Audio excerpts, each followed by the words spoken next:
Necropolitics, written by Achille Mbembe, translated by Libby Meintjes and read by Naomi Kirst-Schultz. Part 3. This new moment is one of global mobility. An important feature of the age of global mobility is that military operations and the exercise of the right to kill are no longer the sole monopoly of states, and the quote-unquote regular army is no longer the unique modality of carrying out these functions. The claim to ultimate or final authority in a particular political space is not easily made. Instead, a patchwork of overlapping and incomplete rights to rule emerges, inextricably superimposed and tangled, in which different de facto juridical instances are geographically interwoven, and plural allegiances, asymmetrical suzerainties, and enclaves abound. In this heteronymous organization of territorial rights and claims, it makes little sense to insist on distinctions between internal and external political realms, separated by clearly demarcated boundaries. Let's take Africa as an example. Here, the political economy of statehood dramatically changed over the last quarter of the 20th century. Many African states can no longer claim a monopoly on violence and on the means of coercion within their territory, nor can they claim a monopoly on territorial boundaries. Coercion itself has become a market commodity. Military manpower is bought and sold on a market in which the identity of suppliers and purchasers means almost nothing. Urban militias, private armies, armies of regional lords, private security firms, and state armies all claim the right to exercise violence or to kill. Neighboring states or rebel movements lease armies to poor states. Non-state deployers of violence supply two critical coercive resources: labor and minerals. Increasingly, the vast majority of armies are composed of citizen soldiers, child soldiers, mercenaries, and privateers. Alongside armies, therefore emerged what, following Deleuze and Guattari, we could refer to as war machines. War machines are made up of segments of armed men that split up or merge with one another depending on the tasks to be carried out and the circumstances. Polymorphous and diffuse organizations, war machines are characterized by their capacity for metamorphosis. Their relation to space is mobile. Sometimes they enjoy complex links with state forms, from autonomy to incorporation. The state may, of its own doing, transform itself into a war machine. It may, moreover, appropriate to itself an existing war machine or help to create one. War machines function by borrowing from regular armies while incorporating new elements well adapted to the principle of segmentation and deterritorialization. Regular armies, in turn, may readily appropriate some of the characteristics of war machines. A war machine combines a plurality of functions. It has the features of a political organization and a mercantile company. It operates through capture and depredations and can even coin its own money in order to fuel the extraction and export of natural resources located in the territory they control. War machines forge direct connections with transnational networks. War machines emerged in Africa during the last quarter of the 20th century in direct relation to the erosion of the post-colonial state's capacity to build the economic underpinnings of political authority and order. This capacity involves raising revenue and commanding and regulating access to natural resources within a well-defined territory.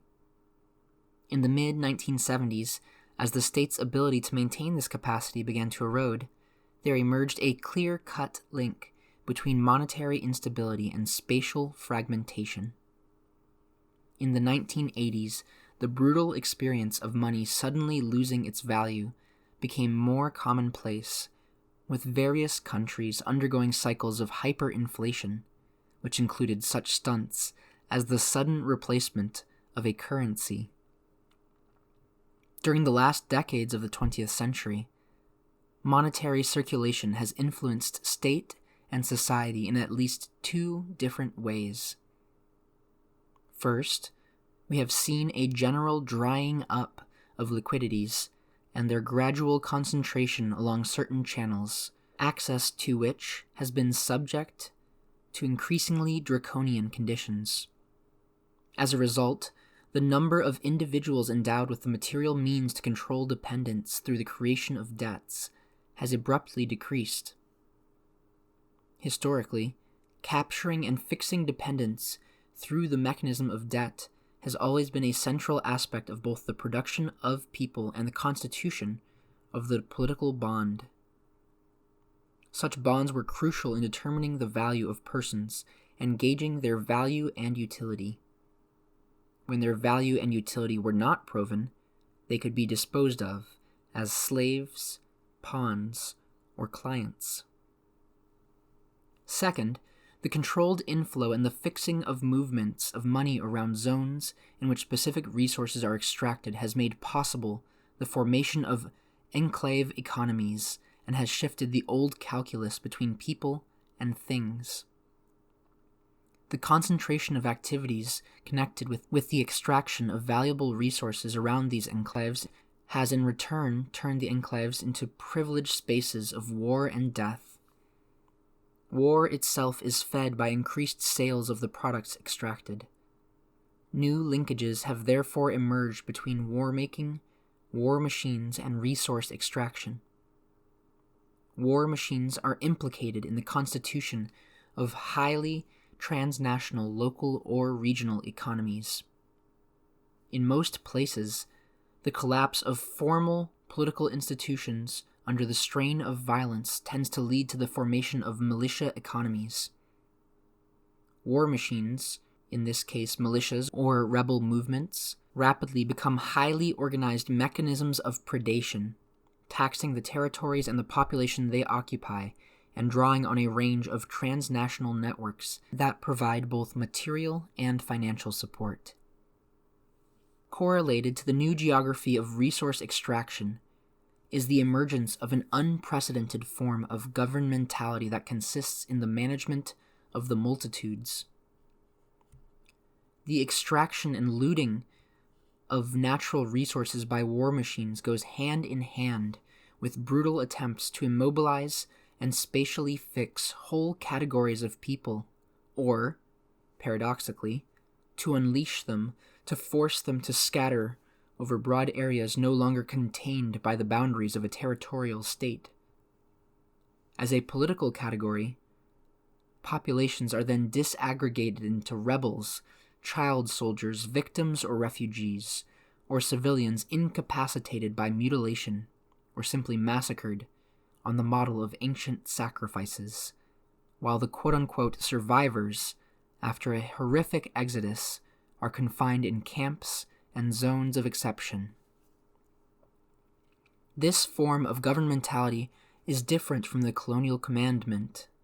The techniques of policing and discipline and the choice between obedience and simulation that characterize the colonial and post-colonial potentate are gradually being replaced by an alternative that is more tragic because it's more extreme. Technologies of destruction have become more tactile, more anatomical, and sensorial in a context in which the choice is between life and death. If power still depends on tight control over bodies, or on concentrating them in camps, the new technologies of destruction are less concerned with inscribing bodies within disciplinary apparatuses as inscribing them, when the time comes, within the order of the maximal economy now represented by the quote-unquote massacre. In turn, the generalization of insecurity has deepened the societal distinction between those who bear weapons and those who do not. Loi de répartition des armes. Increasingly, war is no longer waged between armies of two sovereign states. It is waged by armed groups acting behind the mask of the state against armed groups that have no state but control very distinct territories. Both sides having as their main targets civilian populations that are unarmed or organized into militias.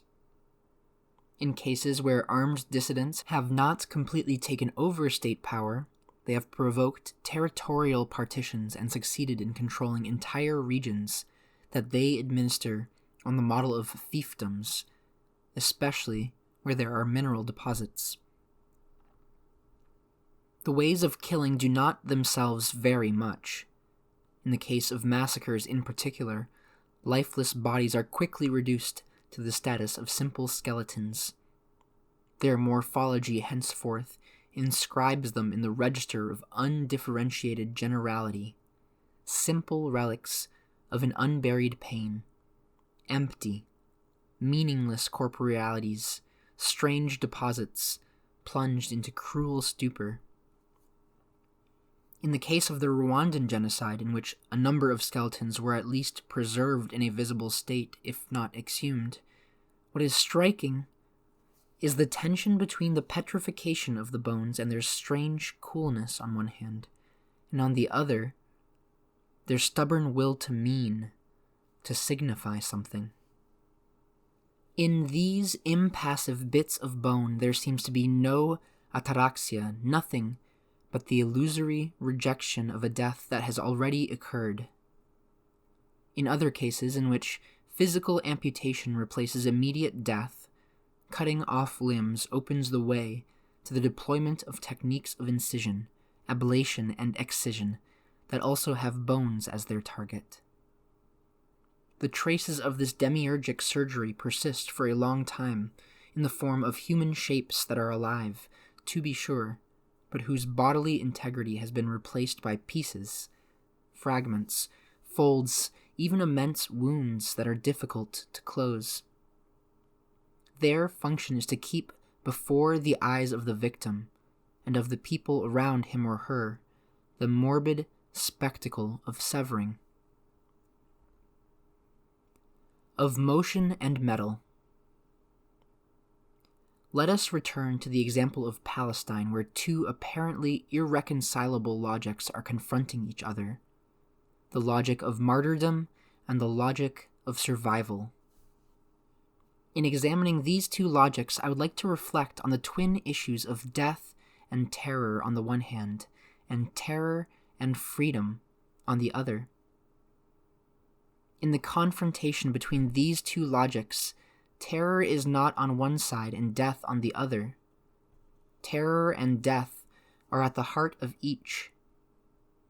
As Elias Canetti reminds us, the survivor is the one who, having stood in the path of death, knowing of many deaths and standing in the midst of the fallen, is still alive.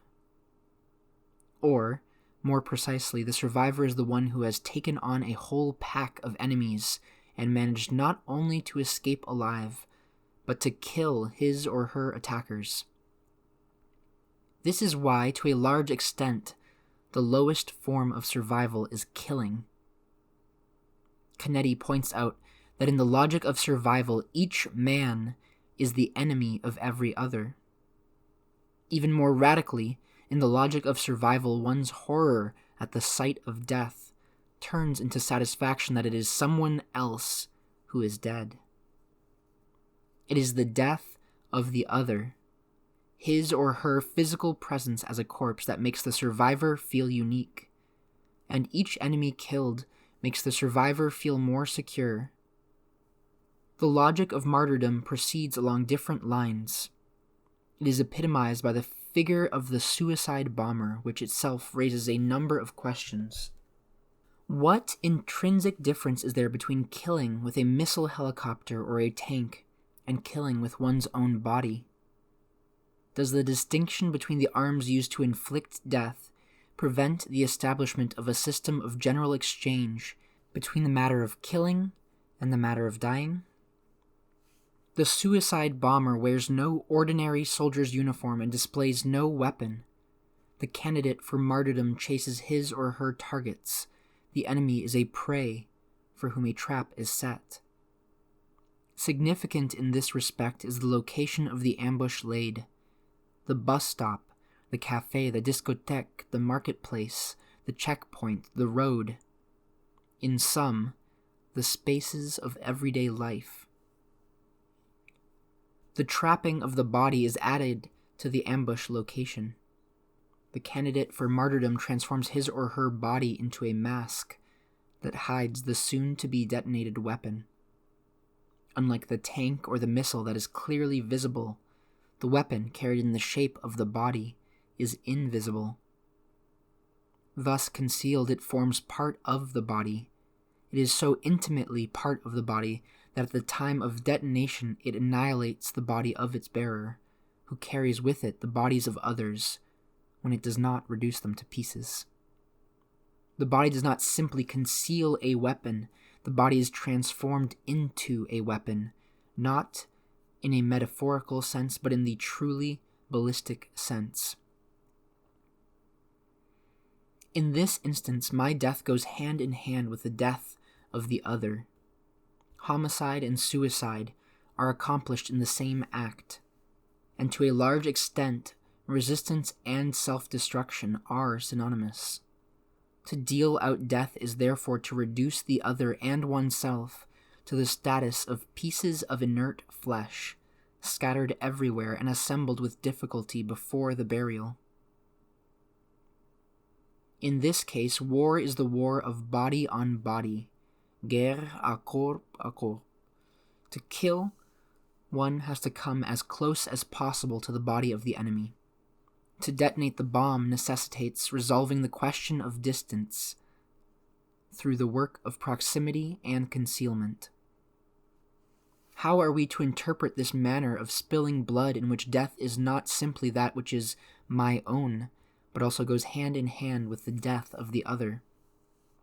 How does it differ from death inflicted by a tank or a missile in a context in which the cost of my survival is calculated in terms of my capacity and readiness to kill someone else?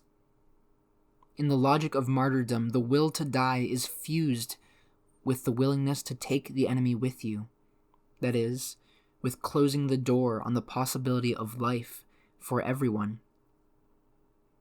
This logic seems contrary to another one, which consists in wishing to impose death on others while preserving one's own life. Canetti describes this moment of survival as a moment of power. In such a case, triumph develops precisely from the possibility of being there, when the others, in this case the enemy, are no longer there. Such is the logic of heroism as classically understood, to execute others while holding one's own death at a distance. In the logic of martyrdom, a new semiosis of killing emerges. It is not necessarily based on a relationship between form and matter. As I have already indicated, the body here becomes the very uniform of the martyr, but the body as such is not only an object to protect against danger and death. The body, in itself, has neither power nor value. The power and value of the body result from a process of abstraction based on the desire for eternity. In that sense, the martyr, having established a moment of supremacy in which the subject overcomes his own mortality, can be seen as laboring under the sign of the future. In other words, in death, the future is collapsed into the present. In its desire for eternity, the besieged body passes through two stages. First, it is transformed into a mere thing, into malleable matter. Second, the manner in which it is put to death, suicide, affords it its ultimate signification. The matter of the body, or again the matter which is the body, is invested with properties that cannot be deduced from its character as a thing, but from a transcendental nomos outside of it. The besieged body becomes a piece of metal whose function is, through sacrifice, to bring eternal life into being. The body duplicates itself, and in death, literally and metaphorically, escapes the state of siege and occupation. Let me explore, in conclusion, the relation between terror, freedom, and sacrifice. Martin Heidegger argues that humans being toward death is a decisive condition of all true human freedom. In other words, one is free to live one's own life only because one is free to die one's own death. Whereas Heidegger grants an existential status to being toward death and considers it an event of freedom, Bataille suggests that sacrifice in reality reveals nothing. It is not simply the absolute manifestation of negativity. It is also a comedy. For Bataille, death reveals the human subject's animal side, which he refers to moreover as the subject's natural being. For man to reveal himself in the end, he has to die. But he will have to do so while alive, by looking at himself, ceasing to exist, he adds. In other words, the human subject has to be fully alive at the very moment of dying, to be aware of his or her death, to live with the impression of actually dying. Death itself must become awareness of the self at the very time that it does away with the conscious being. In a sense, this is what happens, what at least is on the point of taking place, or what takes place in an elusive, fugitive manner by means of a subterfuge in the sacrifice. In the sacrifice, the sacrificed identifies himself with the animal on the point of death. Thus, he dies, seeing himself die, and even in some sense, through his own will, at one with the weapon of sacrifice. But this is play, and for Bataille, play is more or less the means by which the human subject voluntarily tricks himself. How does the notion of play and trickery relate to the suicide bomber? There is no doubt that in the case of the suicide bomber, the sacrifice consists of the spectacular putting to death of the self, of becoming his or her own victim, self-sacrifice. The self-sacrificed proceeds to take power over his or her death and to approach it head-on. This power may be derived from the belief that the destruction of one's own body does not affect the continuity of the being. The idea is that the being exists outside us. The self-sacrifice consists here in the removal of a twofold prohibition, that of self-immolation, suicide, and that of murder. Unlike primitive sacrifices, however, there is no animal to serve as the substitute victim.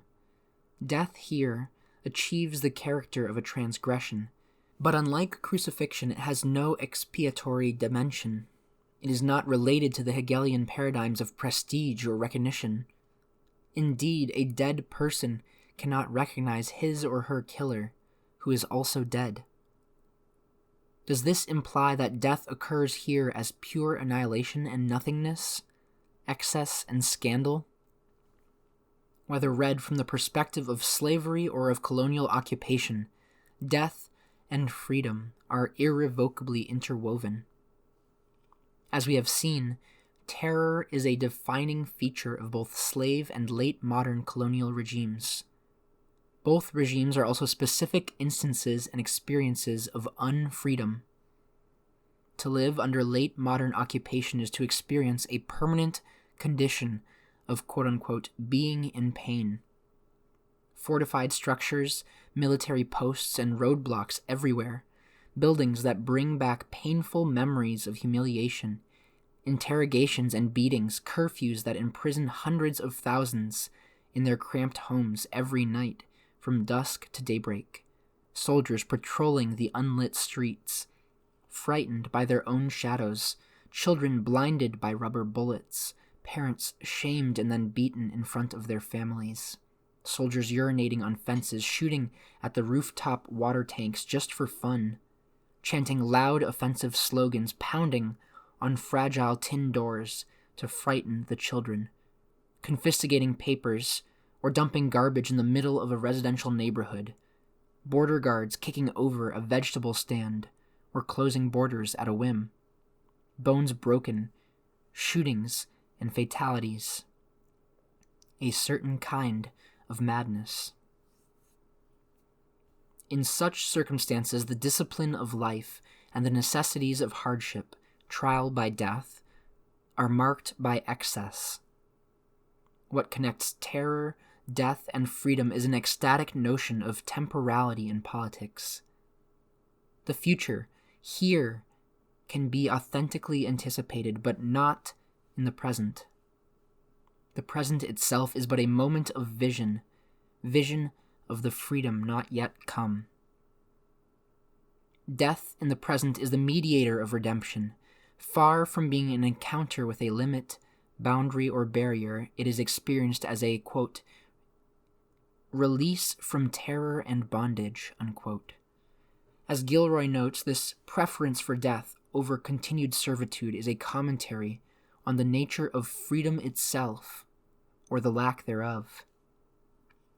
If this lack is the very nature of what it means for the slave or the colonized to exist, the same lack is also precisely the way in which he or she takes account of his or her mortality.